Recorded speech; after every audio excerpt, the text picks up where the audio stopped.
യാത്രയുടെ ലഹരി അറിഞ്ഞവരെ പിന്നീട് അതിൽ നിന്നും വിലക്കുക സാധ്യമല്ല. പക്ഷേ അതൊരു പെൺകുട്ടിയാണെങ്കിലോ? യാത്രകൾക്ക് ആൺപെൺ വ്യത്യാസമില്ല. സ്വന്തം സൈക്കിളിൽ ഉലകം ചുറ്റുകയാണ് അരുണിമയെന്ന മിടുമിടുക്കി. ഞാനിത് ഇപ്പൊ എത്തിച്ചേർന്നിട്ടുള്ളത് UAE-യിലാണ്. Welcome to UAE, united Arab എമിറേറ്റ്സിലേക്ക് ഞാൻ കയറിയിട്ടുണ്ട്. അപ്പോൾ വെൽക്കം ബോർഡെല്ലാം കാണുന്നു. അവിടെ കുറേ എമിഗ്രേഷൻ എല്ലാം കഴിഞ്ഞതേ ഞാൻ എൻട്രി ചെയ്തിട്ടുണ്ട്. അപ്പോൾ ഇവിടെ നിന്ന്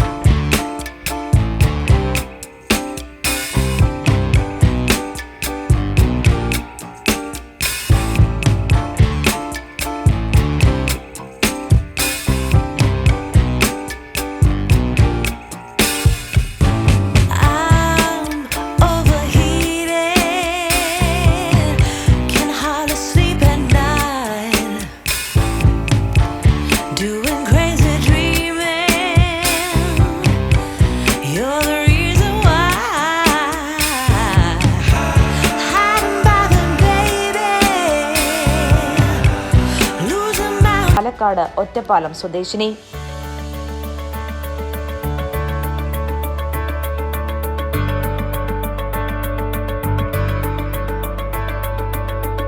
കഴിഞ്ഞ നവംബർ 21-നാണ് മന്ത്രി വി അബ്ദുറഹ്മാൻ മലപ്പുറത്തു നിന്നും അരുണിമയുടെ യാത്ര ഫ്ളാഗ് ഓഫ് ചെയ്തത്.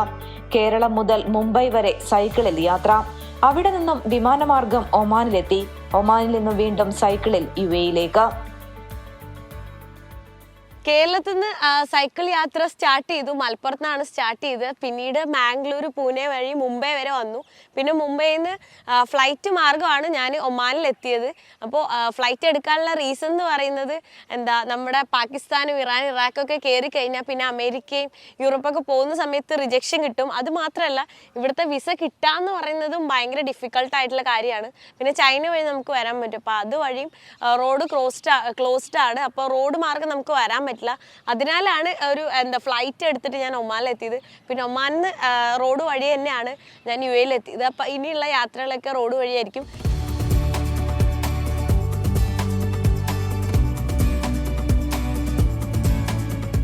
യാത്രകൾ എന്നും ഹരമാണ് അരുണിമയ്ക്ക്. ഒറ്റയ്ക്കൊരു പെൺകുട്ടിയോ എന്ന് ഇനിയും അതിശയിക്കുന്നവർക്കായി മനോഹരമായൊന്ന് പുഞ്ചിരിച്ച് സൈക്കിളിൽ പറക്കും Arunima. Sleeping bag, power bank, cycle tool kit, വസ്ത്രങ്ങൾ തുടങ്ങി അത്യാവശ്യ സാധനങ്ങൾ എപ്പോഴും കയ്യിലുണ്ടാവും. ടെന്റും. താമസ സ്ഥലങ്ങൾ കിട്ടാത്ത സമയത്ത് ടെന്റ് തന്നെ താമസയിടം. യാത്രയുടെ വിവരങ്ങളൊക്കെ സമൂഹ മാധ്യമ പ്രൊഫൈലുകളിൽ പങ്കുവയ്ക്കും. ഇന്ത്യയിലെ എല്ലാ സംസ്ഥാനങ്ങളിലും യാത്ര ചെയ്തിട്ടുണ്ട്. യാത്രയ്ക്ക് പിന്തുണ നൽകുന്നത് കുടുംബമാണ്. അച്ഛൻ മോഹൻദാസും അമ്മ ധനലക്ഷ്മിയും സഹോദരനും യാത്രകൾ ഇഷ്ടപ്പെടുന്നവർ. അവരാണ് പ്രചോദനം. ചെറുപ്പം തൊട്ട് തന്നെ എനിക്ക് ട്രാവൽ ചെയ്യാൻ ഭയങ്കര ഇഷ്ടമാണ്. പിന്നെ ആദ്യ കാലത്തൊക്കെ എൻ്റെ ഫാദറിൻ്റെ കൂടെ തന്നെ യാത്ര ചെയ്തുകൊണ്ടിരുന്നത്. ഫാദറും ട്രാവൽ ചെയ്യാറുണ്ട്, പിന്നെ ബ്രദർ ഉണ്ട്, ആളും ട്രാവലൊക്കെ ചെയ്യാറുണ്ട്. പക്ഷെ അവർ യാത്ര ചെയ്യുന്നത് വ്യത്യാസമാണ്. അതായത് ഞാൻ എന്ന് പറയുമ്പോൾ കണ്ടിന്യൂസ് ആയിട്ടുള്ള യാത്രയാണ് ചെയ്യാറ്. അവരെന്ന് പറയുമ്പോൾ ചിലപ്പോൾ 20 ദിവസം അല്ലെങ്കിൽ ഒരു മാക്സിമം പോയാൽ 1 മാസം കണ്ടിന്യൂസ് ആയിട്ടൊക്കെ യാത്ര ചെയ്യുള്ളൂ.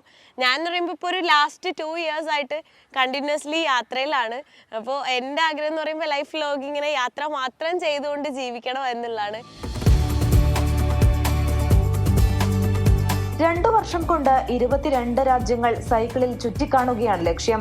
ആഫ്രിക്കൻ രാജ്യങ്ങൾ യാത്രയുടെ ലക്ഷ്യസ്ഥാനമായി എടുത്തതിലും ഒരു പ്രത്യേകതയുണ്ട്. ആരും എത്തിപ്പെടാത്ത സ്ഥലങ്ങളിലേക്ക് യാത്ര ചെയ്യുക എന്നുള്ളതാണ് കൗതുകം. +2-ന് പഠിക്കുമ്പോൾ വണ്ടിക്കൂലി പോലും ഇല്ലാതെയാണ് ദക്ഷിണേന്ത്യയിലേക്ക് യാത്ര ചെയ്തത്. യൂട്യൂബ് വരുമാനം ഉൾപ്പെടെ സ്വയം ജോലി ചെയ്ത് വരുമാനമുണ്ടാക്കിയാണ് ഓരോ യാത്രയും. അപ്പോൾ ഗോവയിലേക്കായിരുന്നു എൻ്റെ ഒരു ഫസ്റ്റ് യാത്ര എന്ന് പറയുന്നത്, ഒറ്റയ്ക്കുള്ള ഒരു യാത്ര. പിന്നെ കുറച്ച് ദിവസം കഴിഞ്ഞ് തിരിച്ച് എറണാകുളത്തേക്കാണ് വരുന്നുണ്ടായത്. അപ്പോൾ എന്താ പറയുക, ആ ഒരു യാത്ര എന്നെ ഭയങ്കരമായിട്ട് ഒറ്റയ്ക്ക് യാത്ര ചെയ്യാൻ വേണ്ടിയിട്ടുള്ളൊരു മോട്ടിവേഷൻ ആയിരുന്നു അത്. ആ ഒരു യാത്രയിൽ കുറച്ചധികം സ്ട്രഗിൾ ചെയ്തിട്ടുണ്ടായിരുന്നു. അന്ന് ഞാൻ പോകുന്നതെന്ന് പറഞ്ഞാൽ പബ്ലിക് ട്രാൻസ്പോർട്ട് എടുക്കും. അതായത് ബസ്, ട്രെയിനിലൊക്കെ ലോക്കലിലൊക്കെ കയറി പോയിട്ട് പിന്നെ അത് ആ ഒരു കൺജസ്റ്റഡ് ആയിട്ടുള്ള രീതിയിലാണ് പോയിക്കൊണ്ടിരുന്നത്. എന്നിട്ട് അതിനുശേഷം ഒരു സ്ഥലത്ത് എത്തിയിട്ട് അവിടുന്ന് ഞാൻ ലിഫ്റ്റ് അടിച്ചൊക്കെ ടൗണിലൊക്കെ പോകും. അങ്ങനെയൊക്കെയാണ് പോയിക്കൊണ്ടിരുന്നത്. അപ്പോൾ ആ ഒരു യാത്രയിൽ എനിക്ക് കൂടുതൽ അടിപൊളി അനുഭവങ്ങൾ കിട്ടി. മോശം അനുഭവങ്ങൾ ഉണ്ടായെങ്കിലും കൂടുതൽ അടിപൊളി അനുഭവങ്ങളാണ് കിട്ടിയത്. വിദേശ രാജ്യങ്ങളിലും സന്ദർശനം നടത്തിയിട്ടുണ്ട്. ഇനിയുമേറെ യാത്രകൾ ചെയ്യണമെന്നുള്ളതാണ് ആഗ്രഹം. ഇന്ത്യക്ക് പുറത്ത് ആദ്യമായിട്ട് യാത്ര ചെയ്യുന്നത് നേപ്പാളിലാണ്. പിന്നെ നേപ്പാളിൽ യാത്ര ചെയ്ത് വീണ്ടും ഇന്ത്യയിലേക്ക് വന്നു. പിന്നീട് ഞാൻ തായ്ലൻഡിലേക്കാണ് പിന്നെ ഇൻ്റർനാഷണൽ യാത്ര ചെയ്യുന്നത്. തായ്ലൻഡിൽ നിന്നും പിന്നെ റോഡ് വഴി തന്നെയാണ് ഞാൻ മറ്റുള്ള രാജ്യങ്ങളിലേക്ക് പോയത്. തായ്ലൻഡിൽ നിന്ന് കംബോഡിയ പോയി, അവിടുന്ന് ലാവോസ് പോയി, പിന്നെ അവിടുന്ന് വിയറ്റ്നാം പോയി. വിയറ്റ്നാമിൽ ഇരുന്ന സമയത്താണ് എൻ്റെ ഉഗാണ്ടയിലുള്ള എൻ്റെ ഒരു ഫ്രണ്ട് ഉണ്ട്, ആളിങ്ങനെ ആഫ്രിക്കയിലേക്ക് വായോ എന്ന് പറഞ്ഞ് ഇങ്ങനെ ഇൻവൈറ്റ് ചെയ്യുന്നുണ്ടായി. ഞാൻ ഓൾറെഡി ഇങ്ങനെ പ്ലാനിങ്ങിലായിരുന്നു, ആഫ്രിക്കൻ ഒരു സീരീസ് എന്നുള്ള ഇതിൽ പോകണമെന്ന് വിചാരിച്ചിരിക്കുകയായിരുന്നു. അപ്പോൾ ഞാൻ വിചാരിച്ചു ഓക്കെ സൈക്കിളിൽ പോവാം.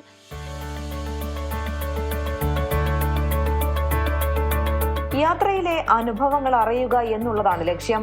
അത് ഭക്ഷണമായാലും മോശം അനുഭവങ്ങളായാലും അത് അറിയുക എന്നുള്ളതാണ് ഓരോ യാത്രയുടെയും ലക്ഷ്യം. ഭാഷയുൾപ്പെടെ പ്രശ്നമാകുമ്പോൾ സഹായത്തിനെത്തുന്നത് ഗൂഗിൾ ട്രാൻസ്ലേറ്റർ. സൈക്കിളിൽ പോകുന്നോ ഞാൻ വേറെ ഏതെങ്കിലും വണ്ടിയിൽ പോകുന്നോ ഉള്ളതിലല്ല കാര്യം. എൻ്റെ ഈ യാത്ര എന്ന് പറയുന്നത് അനുഭവങ്ങൾക്ക് വേണ്ടിയാണ് ഞാൻ യാത്ര ചെയ്യുന്നത്. എന്ത് നല്ല അനുഭവമായാലും മോശം അനുഭവമായാലും എല്ലാം എക്സ്പീരിയൻസ് ചെയ്യണം എന്നുള്ള രീതിയിലാണ് ഞാൻ യാത്ര ചെയ്യുന്നത്. അപ്പോൾ ഓരോ രാജ്യത്ത് പോകുമ്പോഴും അവിടുത്തെ ഭക്ഷണം എല്ലാം ട്രൈ ചെയ്ത് ലോക്കൽ ആളുകളായിട്ട് ഇടപഴകി അവരുടെ വീട്ടിൽ താമസിച്ച് അവരുടെ ലോക്കൽ ഭക്ഷണം കഴിച്ച് അങ്ങനെ പോകാനാണ് ഇഷ്ടം. പിന്നെ ബുദ്ധിമുട്ടുകളെന്ന് പറഞ്ഞാൽ നമുക്ക് ഇഷ്ടമല്ലാത്ത ഭക്ഷണങ്ങളൊക്കെ കിട്ടാറുണ്ട്. പക്ഷേ അതൊക്കെ ചില ഭക്ഷണങ്ങൾ എനിക്ക് ഇഷ്ടപ്പെടും, ചിലത് ഇഷ്ടപ്പെടില്ല. എന്നാലും അതൊക്കെ ഞാൻ ആസ്വദിച്ചുകൊണ്ട് തന്നെയാണ് യാത്ര ചെയ്യാറ്. പിന്നെ അങ്ങനെ യാത്രയുടെ ഇടയിൽ എന്തായാലും മോശപ്പെട്ട അനുഭവങ്ങൾ ഉണ്ടാവാറുണ്ട്. പക്ഷെ അതിനെയും ഞാൻ കെയർ ചെയ്യാറില്ല, ഞാൻ മുന്നോട്ട് തന്നെ പോകും. ഇപ്പോൾ ഈ ഒരു യാത്ര സ്റ്റാർട്ട് ചെയ്തിട്ട് ഇപ്പോൾ ഏകദേശം 10-60 ദിവസം ആവുന്നു. ഇതുവരെ എനിക്ക് അങ്ങനെ മോശപ്പെട്ട അനുഭവങ്ങളൊന്നുമില്ല. ഇടയ്ക്ക് വെച്ച് ഫോണും നഷ്ടപ്പെട്ടായിരുന്നു, അല്ലാതെ വേറെ മോശം അനുഭവങ്ങളൊന്നുമില്ല. പക്ഷേ ലാസ്റ്റ് 2 വർഷമായിട്ടുള്ള യാത്രകളിൽ ഒരുപാട് മോശപ്പെട്ട അനുഭവങ്ങൾ ഉണ്ടായിട്ടുണ്ട്. മുന്നേ ഞാൻ യാത്ര ചെയ്തുകൊണ്ട് ഇരുന്നത് കാണുന്ന വണ്ടിയിലൊക്കെ ലിഫ്റ്റ് അടിച്ച് നടന്നു അങ്ങനെയൊക്കെയാണ് യാത്ര ചെയ്തുകൊണ്ടിരുന്നത്. ആ സമയത്തൊക്കെ നമ്മുടെ കേരളത്തിൽ നിന്നും പല പുറത്തുള്ള രാജ്യങ്ങളിൽ നിന്നല്ലാതെ ഇന്ത്യയുടെ ഉള്ളിൽ തന്നെ പല സ്ഥലത്തു നിന്നും പല ആളുകളുടെയും ഇടത്തുനിന്ന് മോശമായിട്ടുള്ള അനുഭവങ്ങൾ ഉണ്ടായിട്ടുണ്ട്. നമ്മൾ ക്യാപിറ്റൽ സിറ്റി ആയിട്ടുള്ള സിറ്റീസിലൊക്കെ എല്ലാവർക്കും ഇംഗ്ലീഷ് അറിയുന്നുണ്ടാവും, അപ്പോൾ ഇംഗ്ലീഷ് സംസാരിക്കും. അല്ലാത്ത ലോക്കൽ വില്ലേജിൽ അവിടെയൊക്കെ പോകുന്ന സമയത്ത് കൈകൊണ്ട് ആക്ഷൻ കാണിച്ച് കുറേ സംസാരിക്കും. പിന്നെ നെറ്റ്വർക്ക് ഉള്ള ഏരിയ ആണെങ്കിൽ ഗൂഗിൾ ട്രാൻസ്ലേറ്റ് യൂസ് ചെയ്യും. എന്നെ ഒരുപാട് ഹെൽപ്പ് ചെയ്തിട്ടുള്ളതാണ് ഗൂഗിൾ ട്രാൻസ്ലേറ്റ്. കാരണം എല്ലാം അത് അവർ ചില ഗ്രാമങ്ങളിൽ ചെല്ലുമ്പോൾ അവർക്ക് എഴുതാനും വായിക്കാനും അറിയില്ല.